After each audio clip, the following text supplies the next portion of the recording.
हे friends, वेजमिल channel पर आपका स्वागत है। बारिश कंटिन्यू हो रही है और ठंड भी बहुत अच्छी हो गई है। तो आज मैं स्नैक्स बनाऊंगी। एकदम सिंपल है इसे बनाना, तो बिना टाइम वेस्ट किए बनाना शुरू करते हैं। तो आप बोर न हो इस वीडियो से। तो पनीर की बॉल्स मैंने पहले ही तैयार कर ली हैं। आधा कप पनीर को क्रम्बल किया है और मसाले डाले हैं। इसमें मैंने 1/4 टीस्पून नमक डाला है, 1/4 टीस्पून लाल मिर्च पाउडर, आधा टीस्पून मैंने डाला है यहाँ पे धनिया पाउडर, गरम मसाला 1 टीस्पून, साथ में धनिया पत्ती डाल दीजिए। अच्छे से मिक्स करने के बाद छोटी छोटी बॉल्स हमने बना ली हैं। अब इन्हें रखते हैं हम एक साइड में और चावल का आटा उठाएंगे। उसमें हम फिर से मसाले डालने वाले हैं। आधा कप चावल के आटे में 1/4 टीस्पून जीरा, 1 टीस्पून धनिया पाउडर, 1/4 टीस्पून हल्दी पाउडर, 1 टीस्पून घर की बनी चटनी डाल देंगे। चटनी को मिर्च, नमक, लहसुन के और धनिया के साथ पीसकर बनाया है। पानी डालकर बैटर बनाना है। ज़्यादा पतला बैटर हमें नहीं चाहिए, तो थोड़ा थिक हमें बनाना है। और हाँ, आप चावल के आटे की जगह बेसन का भी इस्तेमाल कर सकते हैं। तो लीजिए, हमारा चावल का बैटर भी बन के तैयार हो गया है और इसे भी हम एक साइड में रखते हैं। अब आती है आलूओं की बारी। 5 आलू को मैंने बॉईल करके इस तरीके से मैश किया है। यहाँ मैंने धनिया पत्ती और प्याज डाली है। आधा प्याज मैंने इस्तेमाल किया है। और अब आती है मसालों की बारी। तो मसाले में मैंने 1/4 टीस्पून हींग ली है, 1 टीस्पून लाल मिर्च ली है, 3 टीस्पून धनिया पाउडर, 1 टीस्पून गरम मसाला पाउडर, नींबू का रस डालकर मिक्स कर रही हूँ। और हाँ, आप यहाँ लहसुन और अदरक का पेस्ट भी ज़रूर डाल दीजिएगा। आप उन्हें कट करके भी डाल सकते हैं या फिर पेस्ट बना के डाल दीजिएगा। आप नींबू की जगह अमचूर का भी इस्तेमाल कर सकते हैं। और सभी चीज़ों को मिक्स कर देना है। और अब हमें यहाँ नमक डालना है। तो 1/4 से भी कम आप यहाँ नमक का इस्तेमाल करें, क्योंकि हमने पनीर की बॉल्स बनाई थी, उनमें भी नमक डाला है, स्लरी में भी नमक है।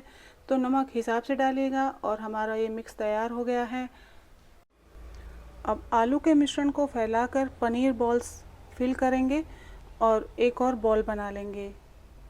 अगर आपके हाथों में ये बैटर चिपक रहा है तो आप थोड़ा सा हाथ में या तो सरसों का तेल लगा लीजिए या फिर घी का भी इस्तेमाल कर सकते हैं। अब जब ये आप बॉल्स बना लें तो ब्रेड की स्लाइस उठानी है और हल्का सा पानी का हाथ लगाएंगे, जिससे ब्रेड सॉफ्ट हो जाएगा। और ध्यान रखना है ज़्यादा गीला नहीं करें। और एक बॉल उठाकर ब्रेड के बीच में रख देनी है, हल्के हाथों से प्रेस करना है। और बस यही प्रक्रिया को दोहराते हुए हमें सारी बॉल्स बना लेनी है। और यदि आप इस तरीके से बॉल्स नहीं बना पा रहे हैं तो एक तरीका और भी है, तो वो तरीका भी मैं आपको बताऊंगी। उससे पहले यदि आप मेरी वीडियो देख रहे हैं या देखते हैं तो प्लीज़ चैनल को सब्सक्राइब ज़रूर कर दीजिए। तो हाँ, मैं आपको बता रही थी दूसरा तरीका। ब्रेड की स्लाइस उठाएं, चॉपिंग बोर्ड या चकले पर रखें, उसको हल्के हाथों से बेलें। स्लाइस पतली हो जाए तो हल्के हाथों से पानी लगाकर ब्रेड को उठाएं, बॉल्स फिल करें और फिर दबाते हुए शेप दें। ध्यान रखें, बेलन को ब्रेड के किनारों पर चलाएं ताकि किनारे सॉफ्ट हो जाएं और आप इसे इजीली हैंडल कर पाएं।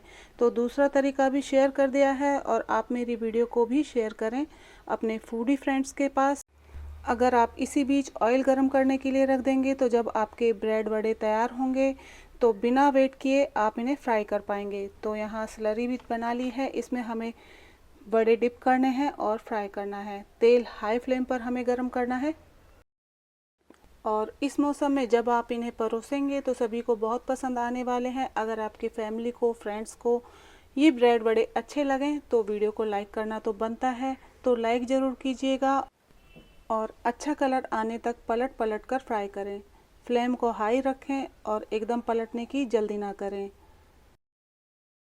तो इस तरीके से आप इन्हें फ्राई करें और सर्व करें। आप इन्हें चटनी के साथ सर्व कर सकते हैं, लेकिन चाय ज़रूर बना लीजिएगा, उसके साथ इसका टेस्ट बहुत ही लाजवाब आता है। गर्मा गर्म चाय के साथ गर्मा गर्म ब्रेड वड़ा आप इंजॉय कीजिए। और आप ये वड़े कब बना रहे हैं मुझे कमेंट करके ज़रूर बताइएगा। वाह, क्या टेस्ट है! जी हाँ, कमेंट में ज़रूर लिख देना है अगर आपको ये वीडियो पसंद आती है। आपसे फिर मुलाकात होगी नई रेसिपी के साथ, नई वीडियो में। तब तक हंसते रहें, मुस्कुराते रहें और लाइफ को एंजॉय करते रहें। Bye bye.